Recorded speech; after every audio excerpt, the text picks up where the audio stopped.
সামনে একটা লড়াই আসবে এই দেশের মাটিতেই। এটা আমাদের ভবিষ্যৎবাণী না, এটা আমাদের দূরদর্শিতার আলোকে বলছি। একটা তো লড়াই দেখছেন প্রকাশ্য কুফুরির সাথে তাওহীদের লড়াই। একটা লড়াই দেখছেন না, প্রকাশ্য কুফুরির সাথে কিসের লড়াই? তাওহীদের। সামনে একটা লড়াই দেখবেন মডারেট ইসলামের সাথে প্রকৃত ইসলামের লড়াই। নতুন একটা ব্যাটল দেখবেন সমাজের মধ্যে চলবে, কথায় কলমে, টকশোতে, ময়দানে, ওয়াজ মাহফিলে, সব জায়গায় দেখবেন একটা নতুন ব্যাটল সামনে আসবে। মডারেট ইসলাম মানে সুশীল মার্কা ইসলাম, বুঝেন নাই? সুশীল মার্কা পশ্চিমা আদলের এক ইসলাম, পশ্চিমাদের সন্তুষ্টি মানে সাধনকারী ইসলাম, এবং যে ইসলামটাকে ওরা প্রমোট করবে এর সাথে একটা লড়াই দেখা যাবে যারা নবী মুহাম্মদ সাল্লাল্লাহু আলাইহি ওয়াসাল্লাম এবং সাহাবীদের সেই সিরাতের আদলের ইসলাম মানে, এইটার সাথে একটা কনফ্লিক্ট সামনে দেখবেন আপনারা, দেখে নিয়েন ইনশাআল্লাহ। কারণ আমরা খুব গভীরভাবে অবজার্ভ করছি বিষয়গুলো, যে যারা এতদিন পর্যন্ত সুযোগ সন্ধানী ছিলেন তারা এখন মডারেট ইসলামের দীক্ষায় দীক্ষিত হচ্ছেন। এই ইসলাম দিয়ে আল্লাহর জমিনে দিন কায়েম হবে না। ইসলামে আল্লাহর জমিনে দিন কায়েম করতে হলে সাহাবীদের ইসলাম নিয়ে আসতে হবে বাংলার জমিনে। আর সাহাবীদের ইসলাম শুধু আমর বিল মারুফের ইসলাম ছিল না, এখানে নাহি আনিল মুনকারও ছিল। মানে আপনারা হয়তো বোঝেন নাই, মানে শুধু সৎ কাজে আদেশের ইসলাম ছিল না, বরং অসৎ কাজে নিষেধের ইসলামও ছিল। শুধুমাত্র আমরা ভালো ভালো কথা বলবো, অন্যায় নিষেধ করব না, শুধুমাত্র তাবলীগের কথা বলবো, আল্লাহর জমিনে দিন কায়েমের কথা বলবো না, প্রয়োজনে আমরা জুলুমের বিরুদ্ধে দাঁড়িয়ে যাব না, জালেমের বিরুদ্ধে প্রতিবাদ করব না, এইরকম ইসলাম, এইরকম মানহাজ দিয়ে আপনি বাংলাদেশের জমিনে দিন কায়েম করতে পারবেন। এখন কথা হচ্ছে, আমি অনেক গভীরে চলে যাচ্ছি। যুবক ভাইদেরকে বলছিলাম যে নামাজের সাথে তেলাওয়াত ধরে রাখেন, আজকার ধরে রাখেন, ওলামা একরামের সোহবত ধরে রাখেন, এবং প্রকৃত ইসলাম আর এই প্রোটেস্ট্যান্ট ভার্সন অফ ইসলাম, মডারেট ইসলাম, এর পার্থক্য বোঝার চেষ্টা করবেন। ইসলাম শিখবেন আল্লাহ, তার রাসূল এবং সাহাবীদের কাছ থেকে। ইসলাম আমাকে পশ্চিমাদের কাছ থেকে শিখতে হবে না, ভারতের কাছ থেকে শিখতে হবে না, এই সুশীলদের কাছ থেকে শিখতে হবে না, এই মুনাফেক মার্কা বুদ্ধিজীবীদের কাছ থেকে শিখতে হবে না। ইসলাম শিখবো কোত্থেকে? সাহাবীদের কাছ থেকে। কাদের কাছ থেকে? এবং সিরাত থেকে আমি দলিল নিব। কোত্থেকে দলিল নিব? সিরাত থেকে, কোরআন থেকে এবং সুন্নাহ থেকে আমি দলিল নিব। আমি পশ্চিমাদের থেকে দলিল নিব না। একটা বিষয়ে স্পষ্ট মনে রাখবেন, ওরা যে ইসলামটাকে প্রমোট করবে নিঃসন্দেহে সেই ইসলামের মধ্যে আব্দুল্লাহ বিন উবাইয়ের একটা মানহাজ থাকবে। ওদের ইসলামের সাথে আব্দুল্লাহ বিন উবাইয়ের মানহাজ জড়িত থাকবে। খবরদার এই ট্র্যাপে পা দিবেন না, আল্লাহ পাক আপনাদেরকে হেফাজত করেন, আমিন। এরপরে আসেন যে পয়েন্টটা নিয়ে আমি এদিকে চলে আসছি, যে আমাদের সমাজের এই সংকটগুলা, যে বড় বড় লেভেলের সংকটগুলো, এগুলোকে যদি আমরা দূর করতে চাই তাহলে আল্লাহর কসম করে বলছি, রাষ্ট্র ব্যবস্থায় পরিপূর্ণ ইসলাম কায়েম না হওয়া পর্যন্ত আমরা পরিপূর্ণ স্বাধীনতা অর্জন করতে পারবো না। এইটা একদম নিজের মধ্যে সূরা ফাতিহার মতো মুখস্থ করে নেন। যতই আমরা জনবল দেখাই না কেন, যত মাহফিল করেন, যত প্যান্ডেল নিয়ে আসেন, হ্যাঁ, যত আপনি স্লোগান দেন, আরও তো অনেক কিছু করছি আমরা, ঠিক আছে, কাজ তো ভালো, আলহামদুলিল্লাহ, কোনো সমস্যা নাই। বাট এই কাজগুলো ভাটা পড়ে যাবে যদি উপরের লেভেলে ইসলামকে নিতে না পারি আমরা। এমনকি মসজিদের মধ্যেও আমরা স্বাধীন থাকতে পারবো না যদি আমরা রাষ্ট্র ব্যবস্থা ইসলামকে নিতে না পারি। গত 10 বছর দেখেন নাই, জুমার খুতবা কি দেওয়া হবে সেটার উপরে চাপ প্রয়োগ করা হয়েছে। ওয়াজ মাহফিলে কি বলবেন, কি বলতে পারবেন না, তার উপরে আপনাকে নজরদারি করা হয়েছে। আমরা তো এমন একটা হালতে ছিলাম যে বাসায় ঘুমালেও বাসার বাইরে ওই গোয়েন্দা সংস্থার লোকজন বসে থাকতো। কোথায় যায়, কি করে, কার সাথে ফোনে কথা বলে, কে তাকে কল দেয়, যে কল দিল তার সাথে এর কী সম্পর্ক। আমাদেরকে কল দিলে তো মানুষই বিপদে পড়তো আর কি, কল দিয়েও তারাই বিপদে পড়তো। কার সাথে দেখা করে, কে বাসায় আসতেছে, কে যাচ্ছে। এই যে একটা, মনে আছে দাজ্জাল যে দ্বীপে বন্দী আছে, একটা হাদিস আছে না, একটা যে তামিমদারি রাদিয়াল্লাহু আনহু হাদিস। প্রথমে একটা প্রাণীর সাথে দেখা হয়, সেই প্রাণী জিজ্ঞাসা করে যে তোমরা কোত্থেকে আসছো, মনে আছে হাদিসটা? তো ওই প্রাণী নিজের পরিচয় দিয়েছিল কি, যে আমি জাসাস, আমি কি জাসাসা, আমি কি জাসাসা, আমি হচ্ছে গোয়েন্দা। জানি না এই হাদিসের আসলে তাওয়িল এখন আমার জানা নাই, আল্লাহ ভালো জানেন, আমি এখনও শিখছি। কিন্তু এখন খেয়াল করে দেখেন, পুরা যে সভ্যতাটা চলছে, এরা যেভাবে তাওহীদপন্থী মুসলিমদেরকে এইভাবে গোয়েন্দা সংস্থাদের আওতায় নিয়ে আসছে, উঠতে বসতে চলতে ফিরতে তারা আপনাকে নজরদারির মতো রাখতেছে। ঠিক দাজ্জালের ওই জাসাসার মতো, ঠিক দাজ্জালের জাসাসার মতো। আল্লাহ, যাই হোক, কথা হচ্ছে যে আপনি আমি মসজিদেও স্বাধীন থাকতে পারবো না যদি আমরা উপরের লেভেলের ইসলামকে নিতে না পারি, শক্তিশালী হতে না পারি। এই যে একটু আগে বললাম সুদের কথা, আপনি সুদভিত্তিক অর্থ ব্যবস্থাকে বন্ধ করা তো দূরের কথা, বন্ধ করা বহু দূরের কথা, এখানে সংস্কার আনতে পারবেন না যদি আপনি রাষ্ট্র ক্ষমতা ইসলামকে নিতে না পারেন। শিক্ষার কথা বলি, দুটো লাইন বলি। শিক্ষার যা দুরবস্থা চলছে, এই দুরবস্থায় উচিত ছিল, দেখেন প্রাইমারি স্কুলেই আমাদের বাচ্চারা কোরআন তেলাওয়াত শিখে যাবে। আপনি লক্ষ লক্ষ প্রাইমারি স্কুলের বাচ্চাদেরকে একটা জায়গায় বসান, তাদের মধ্যে 90% কোরআন তেলাওয়াত করতে পারে না। হাই স্কুলের বাচ্চারা পারে না, কলেজের বাচ্চারা পারে না, ইউনিভার্সিটির ছেলেরা পারে না, অনার্স মাস্টার্সের ছেলেরাও পারে না। তাদেরকে যারা শিক্ষা দেয় শিক্ষক মণ্ডলী, তারাও 80% কোরআন তেলাওয়াত করতে পারে না। একটা দেশের শিক্ষা কমিশন কোরআন তেলাওয়াত করতে পারে না। একটা দেশের এমপি মন্ত্রী আমলারা কোরআন তেলাওয়াত করতে পারে না। ইল্লা মাশাআল্লাহ, ইল্লা মাশাআল্লাহ, যারা শিখেছে তারা কিন্তু রাষ্ট্রীয় শিক্ষানীতির মধ্যে, সিলেবাসের মধ্যে শিখে নাই। তারা শিখেছে কোনো ওস্তাদের কাছে, হয় কোনো মক্তবে, না হলে মাদ্রাসায়। তাহলে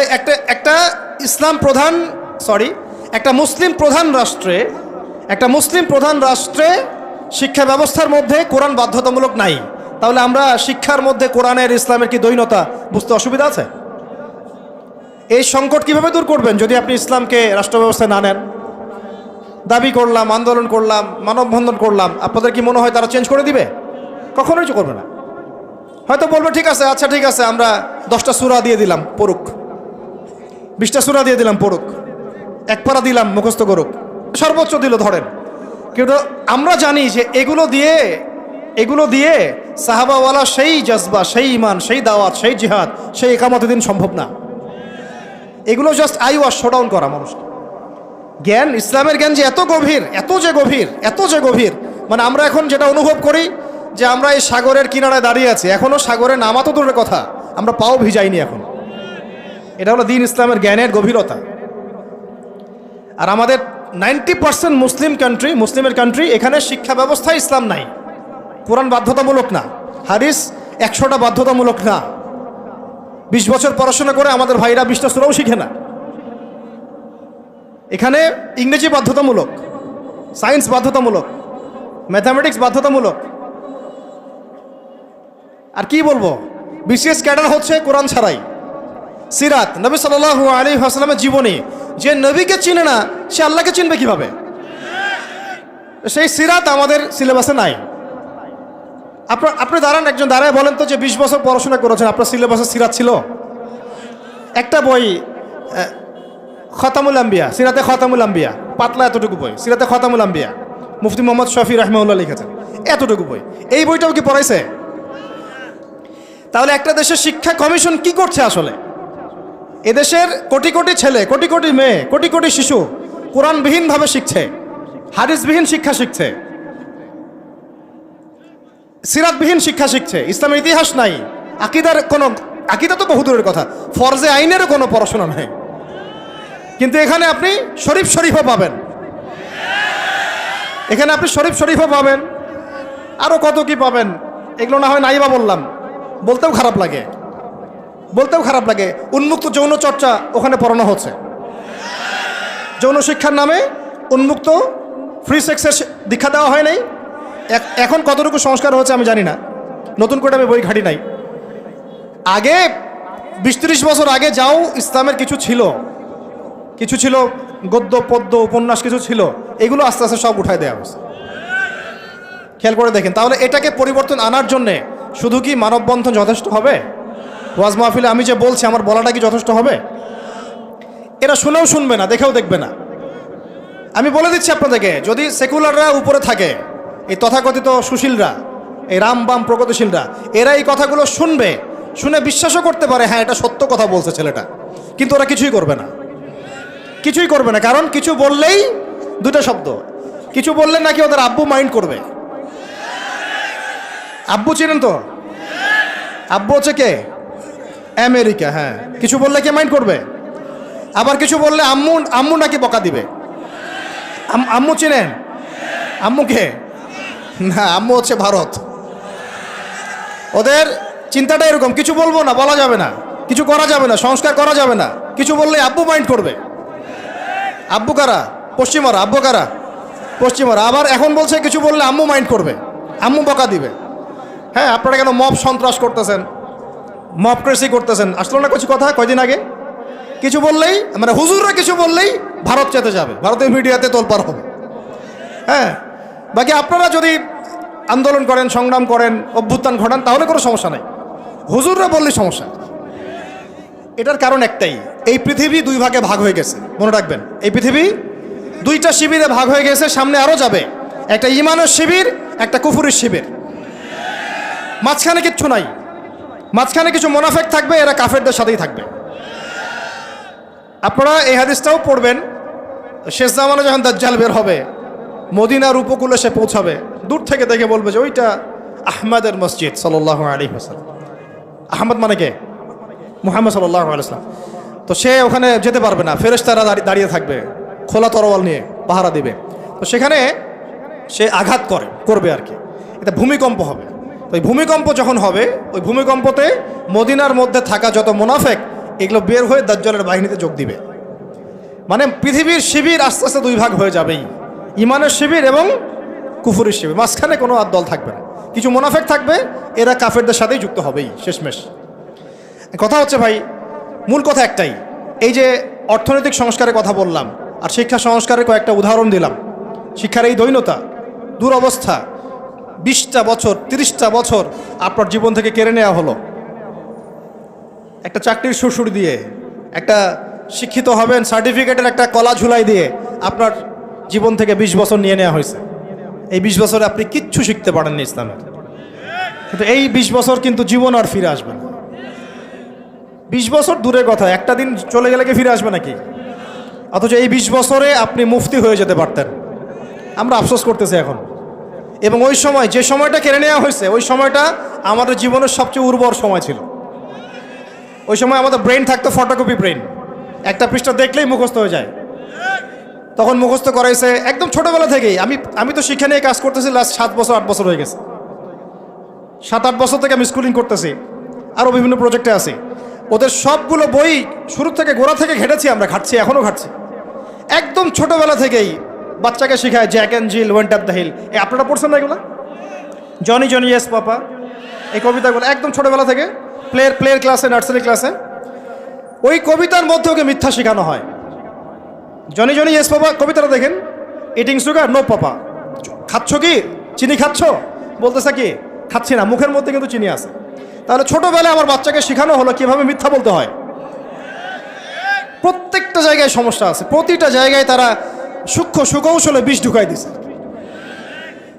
প্রবলেমের মানে সমস্যার গোড়া যে এত গভীর, কোনটা ছেড়ে কোনটা বলবো আমরা হুঁশ পাচ্ছি না। এই জন্য পুরো মূল সমাধানের জায়গাটা বললাম, ওইটা যদি ঠিক হয়ে যায় বাকি সবগুলো ঠিক হয়ে যাবে ইনশাআল্লাহ।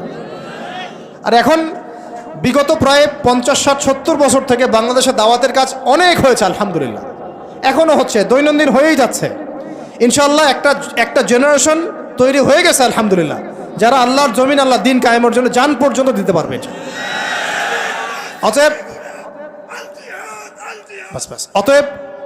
অতএব যেহেতু মুরব্বী কেরাম আছেন আমাদের মাথার উপরে এবং আমাদের মধ্যে এই চেতনা আছে, আমরা দাওয়াত পেয়েছি, কবুল করেছি, সত্য মিথ্যা চিনতে শিখেছি, বুঝতে শিখেছি, এখন আমার মনে হয় এটাই সবচেয়ে উত্তম সময় বাংলাদেশের জন্য ইসলামকে রাষ্ট্র পর্যায়ে নিয়ে যাওয়ার জন্য। এখন যদি আমরা পিছুপা হয়ে যাই, শিথিলতা দেখাই, বা এই অভ্যুত্থানে আমরা যদি পরবর্তী সময়ে ইসলামকে এগিয়ে নিতে ব্যর্থ হয়ে যাই, আমরা আবার 50 বছর পিছায় যাব কিন্তু। অতএব এখন আর চুপ করে বসে থাকার কোনো সুযোগ নাই। এখন প্রশ্ন আসবে যে এইটা কি রাতারাতি আপনার ঘরে চলে আসবে নাকি অর্জন করতে হয়? এটা কিন্তু রাতারাতি ঘরে আসবে না, এটা অর্জন করে ছিনিয়ে নেওয়ার বিষয়। বিষয়টা হচ্ছে সিরাত থেকে আপনি পড়েন, মক্কা থেকে আমরা যে বের হয়ে গেলাম, মদিনায় চলে গেলাম, মদিনা রাষ্ট্র কায়েম হলো, পরে 8 বছরের মধ্যে আমরা মক্কা জয় করেছি। কত বছর? এটা কি রাতারাতি হয়েছে? না আমাদেরকে এর জন্য সংগ্রাম করতে হয়েছে, দাওয়াত দিতে হয়েছে, তাবলিগ করতে হয়েছে এবং জিহাদও করতে হয়েছে, সব কিছুকে একসাথে করতে হয়েছে। তারপরে 8 বছরের ব্যবধানে আমরা আবার মক্কা জয় করেছি। ঠিক একইভাবে যদি আমরা আমাদের অঞ্চলের কথা চিন্তা করি, এই অঞ্চলেও রাষ্ট্র ক্ষমতা ইসলাম রাতারাতি কি হবে না, কায়েম হবে না। আমাদেরকে আমাদের জায়গা থেকে কাজ করতে হবে। তো কাজ কি শুধু তারাই করবেন যারা ইসলামিক রাজনীতি করেন তারাই, না আপনাদেরও কোনো কাজ আছে নাকি প্রত্যেকটা মুসলিমের ভূমিকা রাখার সুযোগ আছে? কোনটা? আচ্ছা, আমার আপনার উপর কোনো দায়িত্ব নাই? এই সব দায়িত্ব কি ওলামায়ে কেরামদের? কিছু হলে তো অনলাইনে আপনারা খুব গালাগালি করেন, দেখি আমি মাঝে মাঝে, আলেম ওলামারা কি করে, আলেম ওলামারা কি করে, আলেম ওলামারা কি করছে, আলেম ওলামারা নাই কেন, এই শুনিয়ে উনি কেন কথা বলে না, উনি কেনই করে না। তো সব কিছু কি ওলামায়ে কেরামের কাঁধে চাপিয়ে দিচ্ছেন আপনারা? তারা কি এই উম্মার নবী? ওয়ারাসাতুল আম্বিয়া, কিন্তু নবী কি? তাদের উপর দিয়ে যা গিয়েছে বিগত 10-15 বছরে, এটা কি আপনাদের কল্পনা তো আসবে? কল্পনা করতে পারেন যে একটা ছোট্ট ঘরের মধ্যে একটা মানুষ 3 বছর, 4 বছর, 5 বছর, 7 বছর, 8 বছর এইভাবেই কাটাচ্ছে, দিনের পর দিন, রাতের পর রাত, দিনের পর দিন, রাতের পর রাত। 3টা দিন থাকা যাবে ওখানে? সম্ভব? 3 ঘন্টা থাকা যায়? তার ওলামায়ে কেরামদের উপরে কি গিয়েছে এটা তো আপনাদের বোঝা উচিত। কেন ওলামায়ে কেরামগণ উম্মাকে বাঁচানোর স্বার্থে মাঝে মাঝে প্রজ্ঞার পরিচয় দিয়েছেন, দাওয়াতের মেহনত চালু রেখেছেন। কিছু কিছু বিষয়ে তারা কি করেছিলেন, কৌশল অবলম্বন করে উম্মাকে অন্তত ইসলামের দাওয়াতটা অব্যাহত রেখেছিলেন, এই চিন্তা করে যে অন্তত আমরা টিকে থাকি মাঠের মধ্যে, মাঠটা ধরে রাখি। অন্তত যদি আমরা সব একটা একটা করে নাই হয়ে যাই, তাহলে তো জাতিকে দাওয়াত দেওয়ার, তাবলিগ করার, নসিহত করার কেউ থাকবে না। এটা তো একটা ছিল ডিপ্লোমেসি, প্রজ্ঞা। এখনকার সময় আর ওই সময় তো এক না। কথা হচ্ছে আমাদের প্রত্যেকের উপরে ভাই দায়িত্ব বর্তাবে। এখনো বহু ওলামায়ে কেরামের কাঁধে 5টা, 10টা, 20টা করে মামলা আছে। আর কি শুনবেন, বহু ওলামায়ে কেরামের মানে আত্মীয় স্বজন মামলা মোকদ্দমার শিকার। একটা মামলা লড়ার মতো টাকাও তাদের কাছে নাই। জমি জমা, বাড়ি ভিটা বিক্রি করে দিয়ে তাদেরকে এগুলো লড়তে হচ্ছে, এখনও লড়তে হচ্ছে। দেশে অনেক কিছু হচ্ছে অভ্যুত্থানের পরে, ওলামায়ে কেরামদের কিন্তু প্রতি সুদৃষ্টি এখন পর্যন্ত আসে নাই। আমাদের প্রতি সুদৃষ্টি কিন্তু এখনও তারা দেন নাই। এখনও আপনারা আমাদেরকে মানে বাংলাদেশের কি মনে করেন, বাংলাদেশের উচ্ছিষ্ট অংশ মনে করেন নাকি, বোঝা মনে করেন? না, মনে রাখবেন বাংলাদেশের তাকদীর ইনশাআল্লাহ তাআলা আল্লাহ রাব্বুল আলামিন আলেম ওলামাদের হাতেই রাখবেন ইনশাআল্লাহ। এটা আবেগের কথা নয়। হ্যাঁ, এটা সত্য। এটা সত্য যে আমরা বিগত প্রায় হয়তো 30, 40, 50 বছরে রাষ্ট্র ব্যবস্থায় ইসলামকে নিয়ে যাওয়ার জন্যে যে রাজনৈতিক মুভমেন্টগুলো, এইগুলোতে সবাই একসাথে নামতে পারি নাই। এটা হয়তো সত্য কথা। কেন পারি নাই, কি সমস্যা ছিল, এগুলো আর আলোচনা করার দরকার নাই। এখন আলোচনা করার দরকার হচ্ছে এই যে এখন থেকে আমরা যেন এই পদক্ষেপে সবাই সামনের দিকে আগাই ইনশাআল্লাহ। এটা এখন ইবাদত মনে করে করতে হবে। কি মনে করে? ইবাদত মনে করে করতে হবে। এবং নিজেদের মধ্যে আপোষের দ্বন্দ্ব কলহগুলো মিটিয়ে ফেলতে হবে। তবে একটা বিষয় আগে স্পষ্ট করে দিতে হবে যে আহলে সুন্নাহ ওয়াল জামাআর আকীদার সাথে কিন্তু কোনো আপোষ করা যাবে না। আহলে সুন্নাহ ওয়াল জামাআর আকীদা বহির্ভূত কোনো ঐক্য কিন্তু আমাদের আবার উপকার করতে পারবে না। এটাও বোঝার ব্যাপার আছে একটা। আহলে সুন্নাহ ওয়াল জামাআর সাথে যাদের আকীদাগত মিল আছে তাদের সাথে ঐক্য করতে আমাদের কোনো সমস্যা নাই। কিন্তু যারা এই আকীদা এবং মানহাজ বিবর্জিত চিন্তা চেতনা লালন করেন, তাদের সাথে ঐক্য হতে পারে ডিপ্লোম্যাটিক, কিন্তু মানহাজগত ঐক্য কখনোই সম্ভব না। এটা আমাদের আগে স্পষ্ট করে দিতে হবে। আল্লাহ পাক আমাদের বোঝার তৌফিক দান করেন। এখন আমাদের কিছু করা আছে কিনা ভাই? আমি সবার আগে আবার বলতেছি, আমাদের সবার প্রথম কাজ হচ্ছে 5 ওয়াক্ত নামাজ পড়া। বেনামাজিদেরকে দিয়ে কি নাই, দিন কায়েমের কোনো মুভমেন্ট, খেদমত নাই। শোনেন, দিন কায়েম তো করেছেন আবু বকর রাদিয়াল্লাহু আনহু, ওমর, ওসমান, আলী রাদিয়াল্লাহু আনহুম আজমাইন, সাহাবায়ে কেরাম। আমরা যদি এই যুগের আবু বকর, ওমর, ওসমান, আলী না হতে পারি, এই যুগের, তাহলে আমাদের দ্বারাও দিন কায়েম হবে না। বুঝতে পারছি কথা? তাই সবার আগে সালাতের সবক আমি বারবার দিচ্ছি। এরপরে বললাম যে কোরআন অবশ্যই পড়তে হবে, জিকির করবেন বেশি বেশি, উলামায়ে কেরামের সহবতে থাকবেন এবং মাথার উপরে মুরব্বী আলেম রাখবেন। আল্লাহ পাক তৌফিক দান করেন। এরপরে আমি বলছিলাম যে অবশ্যই রিজিক হালাল হয়ে যেতে হবে, পরিবারের আদর্শগুলো ইসলামিক হয়ে যেতে হবে, সন্তানদেরকে আল্লাহর জন্য মানুষ করতে হবে মুজাহিদ হিসেবে। সৎ কাজে আদেশ সবাইকে করতে হবে, অসৎ কাজে নিষেধও সবাইকে করতে হবে। পাশাপাশি নিজেদের জান মাল সময় শ্রম দিয়ে আল্লাহর জমিনে দিন কায়েমের জন্য এই ইসলামিক রাজনৈতিক মুভমেন্টগুলোর সাথে থাকতে হবে। আল্লাহ পাক থাকার তৌফিক দান করেন। আজকে আমরা কয়েকটা বিষয় আল্লাহর কাছে ওয়াদাবদ্ধ হতে পারি কি? পারা যাবে? 1 নাম্বার, জীবনে কোনোদিনও নামাজ ছাড়বো না ইনশাআল্লাহ। 2 নাম্বার, দ্বীনি ইলমের শিক্ষা নিজের উপরে ফরজ করে নেব ইনশাআল্লাহ। যেভাবে আমরা দুনিয়া শিখেছি এইভাবে দিন শিখতে হবেই হবে। এটা আমার উপর নফল কোনো কাজ নয়, এটা একটা ফরজিয়াত। এটা কি? আল্লাহ পাক তৌফিক দান করেন। 3 নাম্বার, কোরআন ছাড়া একটা দিনও কাটাবো না। পারবো ইনশাআল্লাহ? কোরআনুল কারীম ছাড়া একটা দিনও কাটাবো না ইনশাআল্লাহ। 4 নাম্বার, আল্লাহর জিকিরে জবানকে সিক্ত রাখবো ইনশাআল্লাহ। 5 নাম্বার, মাথার উপরে একজন বরেণ্য আলেম রাখবো, অন্তত একজন। অন্তত কয়জন? কারো মাথার উপরে 100 জন থাকতে পারেন, কোনো সমস্যা নেই। অন্তত একজন মুরব্বী আলেমের পরামর্শে চলবেন, একা একা চলবেন না। একা একা চললে আহলে ফেসবুক ওয়াল জামায়াত হয়ে যাবে, ঠিক আছে? তারপরে আজ না থাকবে দিন, না থাকবে দিনের কোনো বুঝ, সারাদিন ওই লাইক শেয়ার আর কমেন্ট, আর না থাকবে কোনো আদব, না আখলাক, কিছুই থাকবে না। এবং আস্তে আস্তে ওই বদদোয়া লাগবে গায়ে, আলেমদের বদদোয়া লাগবে, সরে যাবেন দিন থেকে। ওলামায়ে কেরামের বদদোয়া নিলে দেখবেন দিন থেকে সরে গেছেন আপনি। বহু মিসাল নজির আমাদের সামনে আছে, ওগুলো নিয়ে আমি কথা বলতে যাচ্ছি না। তো একা একা জীবনযাপন করা যাবে না, জামায়াতবদ্ধ থাকার চেষ্টা করতে হবে এবং মুহাক্কিক ওলামায়ে কেরামের সোহবতে থাকতে হবে। যারা আল্লাহর জমিনে দিন কায়েমের ফিকির করছেন সেই সব ওলামায়ে কেরামের সাথে থেকে পরামর্শ নিয়ে বাকি জিন্দেগি কাটান ইনশাআল্লাহ তাআলা। এর আগে আমি তো বলি যে বিয়ে শাদী তাড়াতাড়ি করে ফেলেন, রিজিকের ব্যবস্থা তাড়াতাড়ি করে ফেলেন এবং বেশি থেকে বেশি সন্তান নেন। এরও আগে কথা আছে, সেটা হলো দিনদারি থেকে প্রাধান্য দেন, দুনিয়াকে প্রাধান্য দিয়েন না, আপনি ক্ষতিগ্রস্ত হয়ে যাবেন। দিনদারি থেকে প্রাধান্য দিলে আপনার পরিবার হবে আপনার জন্য জান্নাতের একটা টুকরা ইনশাআল্লাহ। আর যদি দুনিয়াকে প্রাধান্য দেন, ওই পরিবারই হবে জাহান্নামের টুকরা। আল্লাহ পাক আমাদের সবাইকে দিনদার জীবন সঙ্গিনী দান করেন। আর সন্তান নিতে হবে বেশি বেশি, এবং সন্তান থেকে মানুষ করতে হবে একেবারে মুজাহিদ হিসেবে ছোটবেলা থেকেই। আমি তো বললাম যে শিক্ষা নিয়ে আমরা কাজ করছি, আপনি নিজেও কাজ করে দেখেন। শিক্ষা ব্যবস্থার একদম চরম দৈন্যতা আছে, এটাকে সংস্কার করার জন্য সবাইকে হাত লাগাতে হবে। সর্বোপরি হালাল খেতে হবে এবং আমর বিল মারুফ নাহি আনিল মুনকারের কাজ সবাইকেই করতে হবে ভাই, একজন দুজন করলে হবে না। নিয়মিত তাবলীগে সময় দেন, আল্লাহর রাস্তায় সময় লাগান, পড়াশোনা ঠিকমতো করেন, এই অনলাইনের ফিতনা থেকে বেঁচে থাকেন।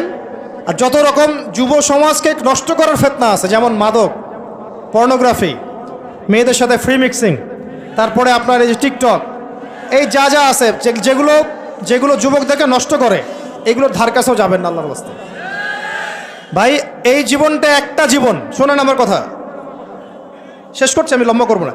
এই জীবনটা একটা জীবন ভাই, আপনাদেরকে বলছি, আমাদেরকে সবাইকে আমরা নিজেকে নসিহত করছি আর কি। জীবন একটা, কয়টা? একটা দিন চলে গেলে ফিরে আসবে না, একটা রাত চলে গেলে ফিরে আসবে না। আমরা যদি একবার কবরে চলে যাই ফিরে আসতে পারবো না। যা করার এই জীবনে করতে হবে। হেলায় খেলায় এই পশ্চিমাদের ফাঁদে পড়ে, কাফেরদের ফাঁদে পড়ে, তাগুত মুনাফিকদের ফাঁদে পড়ে, ইবলিসের এই বাহিনীর ফাঁদে পড়ে জীবন নষ্ট করা যাবে না। জীবনে যা করেছি তওবা করে ফিরে আসবো, যা করেছি কি করব?